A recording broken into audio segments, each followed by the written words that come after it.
Assalamualaikum warahmatullahi wabarakatuh.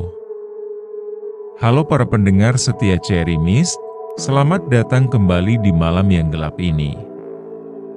Bersiaplah, karena kisah kali ini akan mengantarkan kalian ke dalam suasana yang akan membuat jantung kalian berdegup kencang.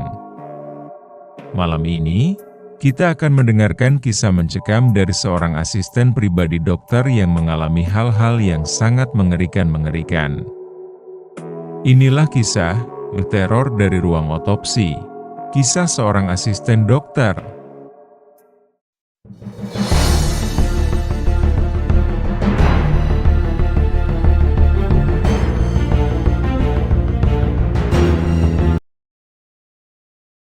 Iman, seorang mahasiswa kedokteran yang baru saja memasuki tahun ketiganya, tak pernah menyangka bahwa ia akan mendapatkan kesempatan yang begitu langka dan berharga. Suatu hari, dosennya, Dr. Andri, seorang ahli forensik yang sangat dihormati di fakultas, memintanya menjadi asisten pribadi. Iman, dengan antusiasme yang tinggi, menyambut tawaran itu. Tugas-tugasnya sebenarnya tidak terlalu rumit, hanya mencatat jadwal dokter, memastikan semua dokumen administrasi tersusun rapi, dan ikut mendampingi Dr. Andri setiap kali ada praktik di rumah sakit atau laboratorium. Awalnya, Iman merasa tugas ini seperti rutinitas biasa. Namun, ia sadar bahwa mendampingi seseorang seperti Dr. Andri adalah kesempatan emas untuk belajar lebih dalam tentang dunia kedokteran, khususnya forensik. Setiap kali Iman berada di sisi Dr. Andri, ia memperhatikan dengan seksama, mencoba menyerap ilmu yang mungkin tidak akan dia dapatkan di ruang kuliah biasa. Terkadang, hari-hari yang dijalaninya bisa sangat melelahkan. Praktik yang dilakukan Dr. Andri seringkali berlangsung lama, melibatkan analisis mendetail, observasi pasien, hingga pemeriksaan mendalam. Namun, Iman merasa bahwa setiap lelahnya terbayar dengan pengalaman yang didapatkan. Meski kadang harus bekerja hingga larut malam atau menyusun dokumen hingga hampir subuh, Iman tetap bersemangat karena tahu bahwa pengalamannya ini akan sangat berguna bagi masa depannya. Setiap langkah yang ia ambil bersama Dr. Andri terasa seperti babak baru dalam perjalanan karirnya di dunia medis. Malam itu, sekitar pukul 10, Iman akhirnya sampai di kosannya setelah seharian sibuk mendampingi Dr. Andri di rumah sakit. Badannya terasa lelah, tetapi ia bersyukur karena Dr. Andri mengizinkannya pulang lebih awal. Pasalnya, malam itu Dr. Andri harus melakukan otopsi yang cukup berat. Jenazah seorang anak kecil yang baru ditemukan setelah 4 hari tenggelam. Pemandangan dan bau dari kondisi tubuh seperti itu pasti akan sangat mengerikan. Dan Iman merasa lega karena ia tidak harus ikut dalam otopsi tersebut. Sesampainya di kamar, Iman menghempaskan tubuhnya di atas kasur. Ia memasang musik melalui earphone, mencoba menghilangkan rasa lelah dan pikiran-pikiran tentang pekerjaan. Dalam hitungan menit, rasa kantuk yang begitu berat mulai menyerang, dan perlahan Iman tertidur lelap. Namun, sekitar jam 1 dini hari, ponselnya tiba-tiba berdering. Suara dering yang keras membuatnya terbangun dengan kaget. Matanya masih setengah tertutup. Dengan rasa kantuk yang belum hilang, ia meraih ponselnya dan melihat nama Dr. Andri di layar.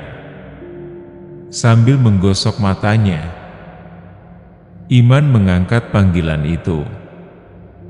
"Iya, Dok, ada apa?"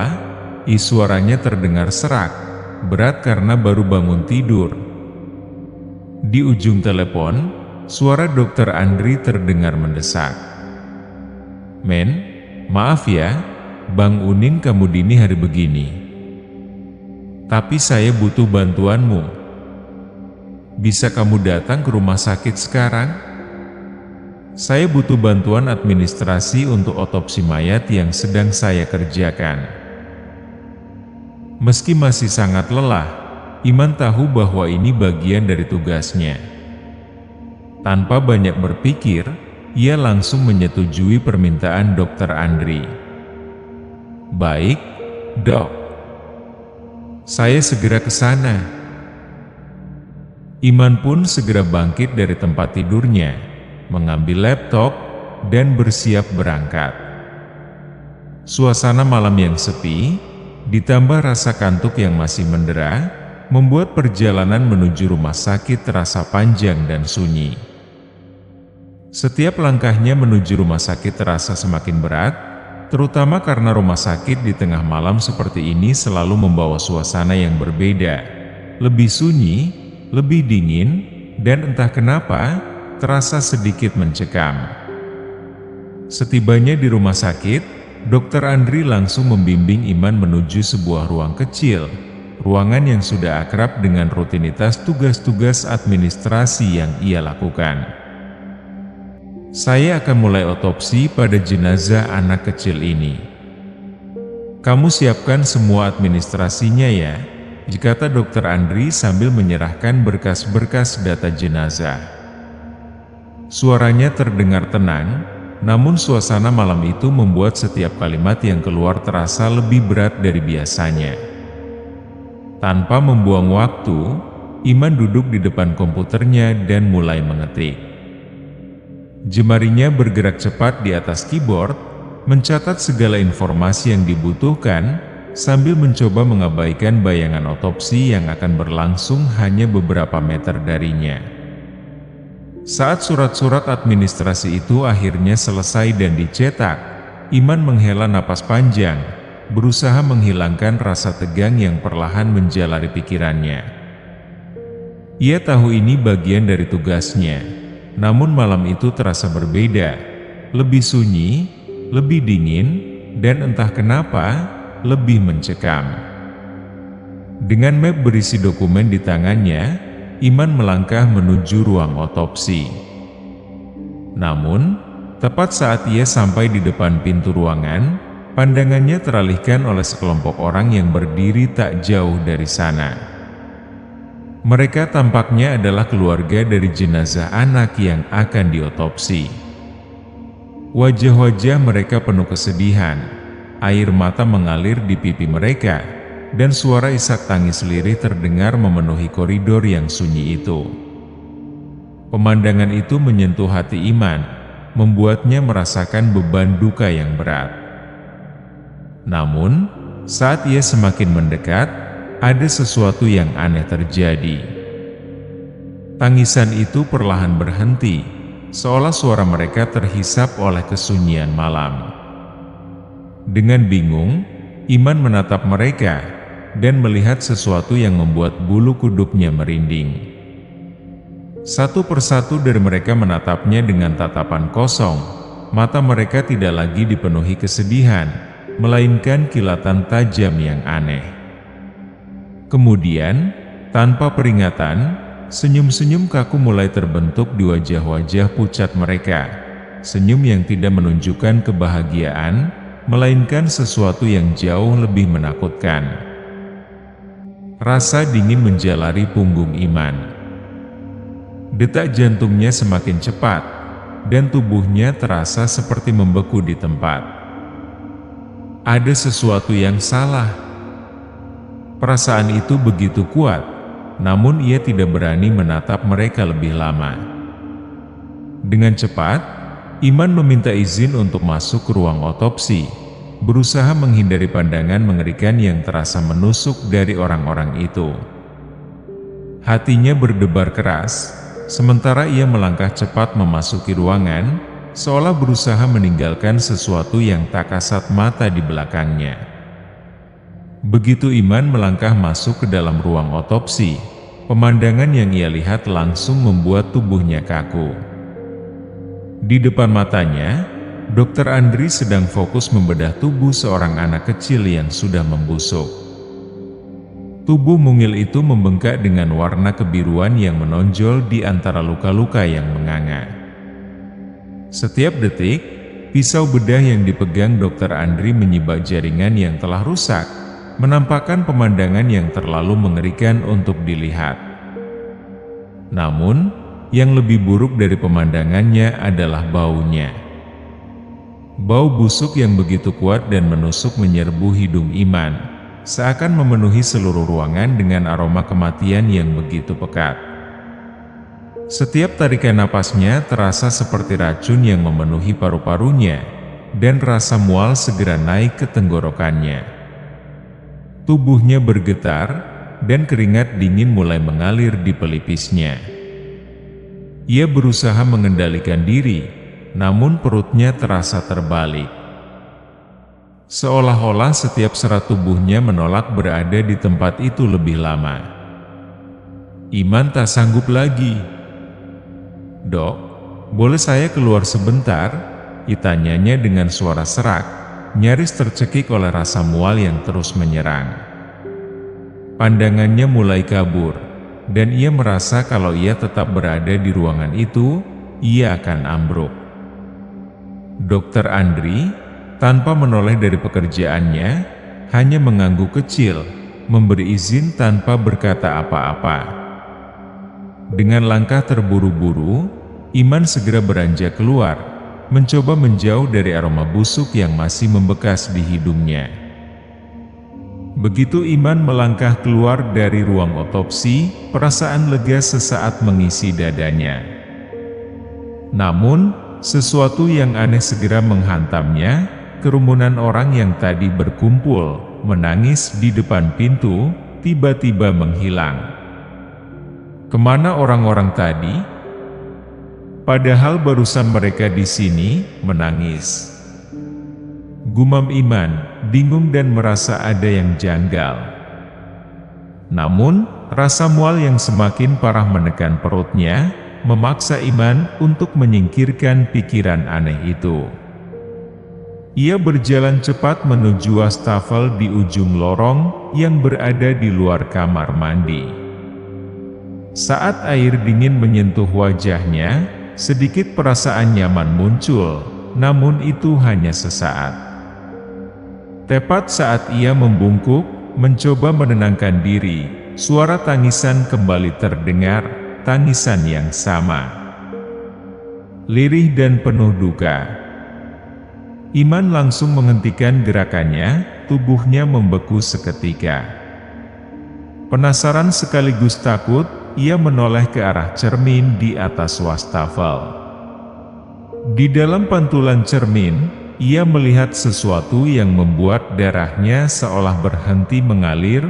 Kerumunan orang-orang yang tadi hilang, kembali terlihat di depan pintu ruang otopsi. Wajah-wajah mereka masih dipenuhi kesedihan, mata-mata merah dan basah oleh air mata, tapi ada yang lebih mengerikan, mereka semua tampak diam sekarang, hanya menangis dalam kebisuan, dengan mata yang menatap kosong ke arah pintu. Jantung Iman berdetak semakin kencang. Dengan gemetar, ia memberanikan diri untuk menoleh langsung ke arah pintu ruang otopsi. Berharap apa yang dilihatnya hanya imajinasi belaka. Namun, begitu pandangannya tertuju ke pintu, tidak ada siapapun di sana. Lorong itu kosong, sunyi, dan sepi. Bulu kuduknya berdiri, rasa takut merayap pelan-pelan. "Ah, gak beres ini," igumam Iman, suaranya bergetar oleh ketakutan yang kini memenuhi pikirannya. Sensasi mencekam merayap di setiap sudut ruangan itu, seolah-olah ada sesuatu yang mempermainkan akal sehatnya. Iman, yang kini terjebak dalam kebingungan dan rasa takut, mencoba meyakinkan dirinya bahwa semua yang dilihatnya hanyalah halusinasi akibat kelelahan. Namun, Rasa penasaran yang mencekam memaksanya untuk kembali menatap cermin di wastafel itu. Saat ia melihat pantulan dalam cermin, napasnya tertahan. Orang-orang itu masih ada di sana, berkerumun di depan pintu ruang otopsi. Wajah-wajah mereka masih diliputi kesedihan yang dalam. Mata mereka yang merah dan bengkak akibat tangisan terus menatap pintu, seolah menunggu sesuatu. Iman menelan ludah, tubuhnya mulai gemetar. Ia memalingkan wajahnya lagi, kali ini lebih cepat, langsung menatap pintu ruang otopsi dengan harapan bahwa pantulan cermin itu hanya sebuah ilusi.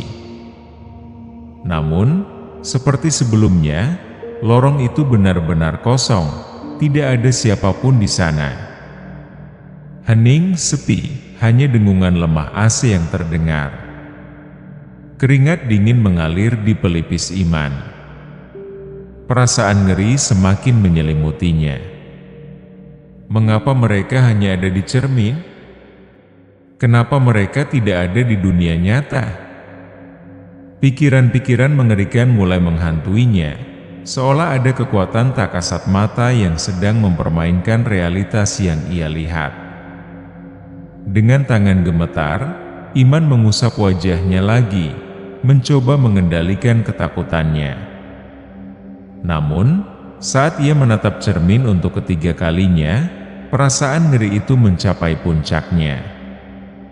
Kali ini, kerumunan orang-orang itu tidak hanya menangis, mereka menatap langsung ke arahnya. Mata-mata kosong yang dipenuhi rasa duka kini seakan menyalahkannya. Salah satu dari mereka mulai melangkah mendekat di dalam pantulan cermin, padahal di dunia nyata, lorong itu tetap sunyi tanpa tanda-tanda kehidupan. Iman mundur perlahan, napasnya tersengal-sengal. Ini nggak mungkin, bisiknya, suaranya penuh ketakutan. Iman berlari secepat yang dia bisa, napasnya tersengal-sengal dan bulu kuduknya meremang tak terkendali. Ketakutan mulai merasuki seluruh tubuhnya, membuat setiap langkah terasa seperti pelarian dari sesuatu yang tak kasat mata. Lorong rumah sakit yang tadinya sunyi berubah menjadi labirin panjang yang tak berujung. Ketika melewati ruang alat yang pintunya sedikit terbuka, pandangan Iman tertarik ke dalam. Di sana, di atas kasur pasien yang terletak di tengah ruangan, ada sosok hitam legam yang membuat darah Iman seakan membeku.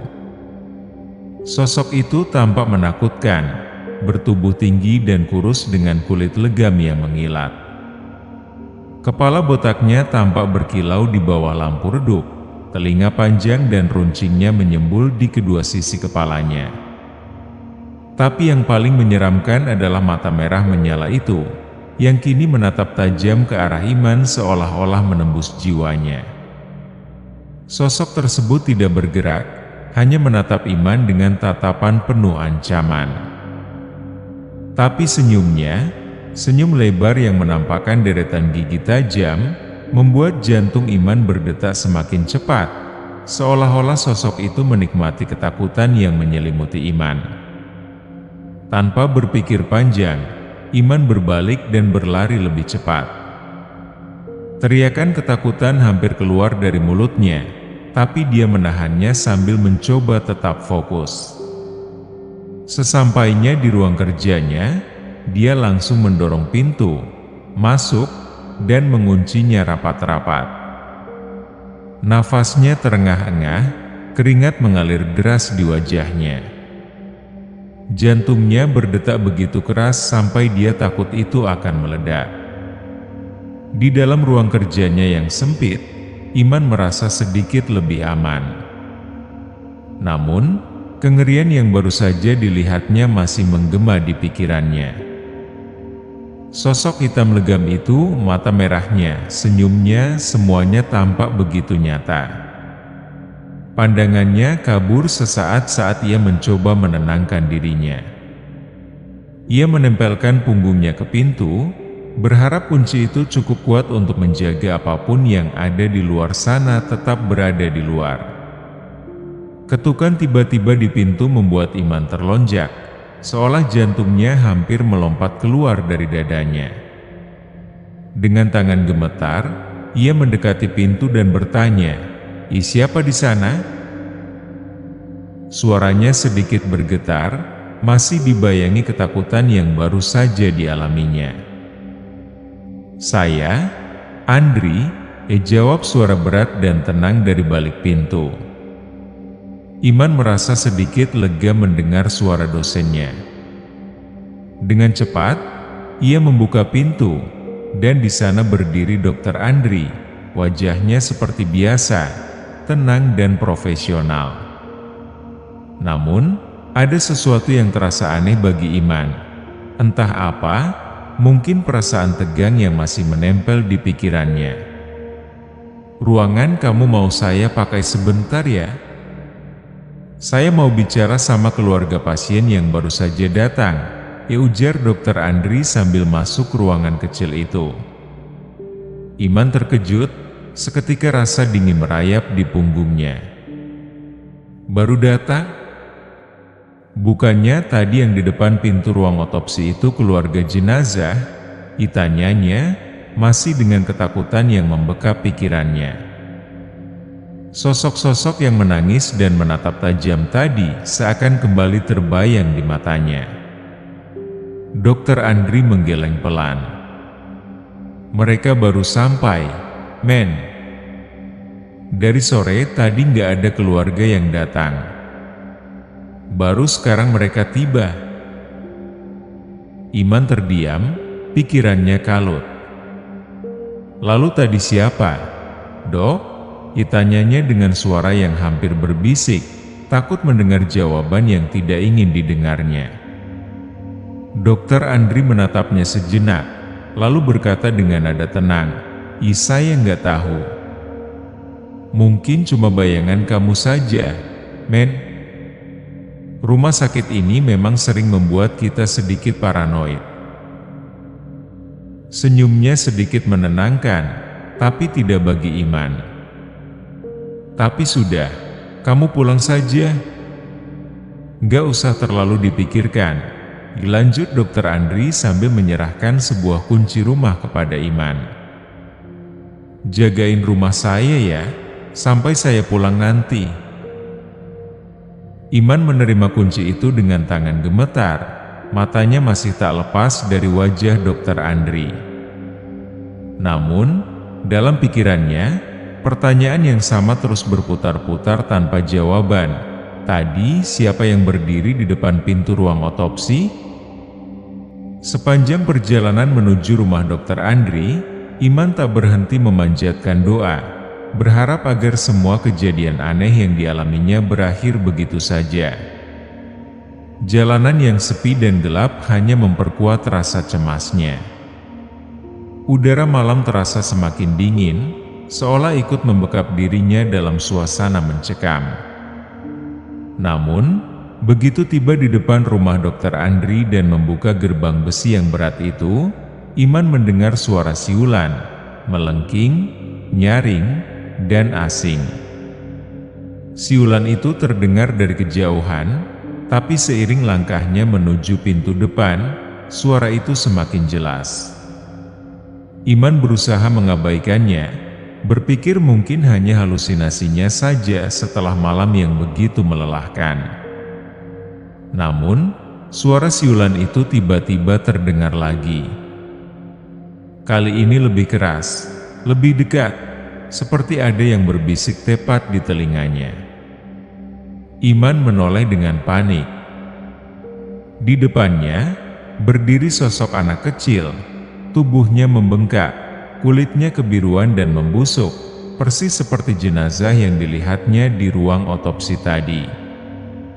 Matanya yang kosong menatap tajam, menusuk ke arah Iman, seolah menuntut sesuatu. Bau busuk yang tajam dan menyengat menyerbu hidung Iman, membuat perutnya bergejolak. Iman tertegun, tak bisa bergerak, seperti tubuhnya telah membeku dalam ketakutan. Sosok itu mendekat, langkahnya pelan namun pasti.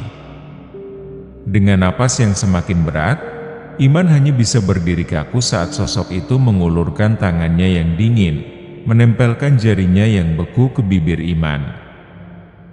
Seolah menyuruhnya diam. Senyuman mengerikan muncul di wajah hancurnya, gigi-giginya terlihat busuk, dan dengan suara berbisik yang terdengar jelas di telinga Iman, sosok itu berkata, "Kenapa pergi?"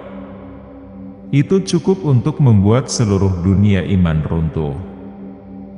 Rasa takut yang luar biasa menelannya bulat-bulat, dan segalanya menjadi hitam. Tubuhnya limbung, jatuh tak sadarkan diri di depan gerbang rumah Dr. Andri. Gelap itu kini menjadi satu-satunya pelarian dari teror yang baru saja dialaminya. Terima kasih telah mendengarkan cerita Teror dari Ruang Otopsi, kisah seorang asisten dokter bersama Cherry Mist. Kami harap kisah ini memberikan pengalaman mendebarkan bagi kalian semua.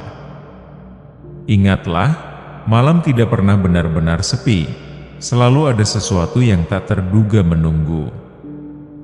Tetap waspada dan jangan lupa untuk selalu mendengarkan Cherry Mist untuk cerita-cerita horor lainnya. Wassalamualaikum warahmatullahi wabarakatuh.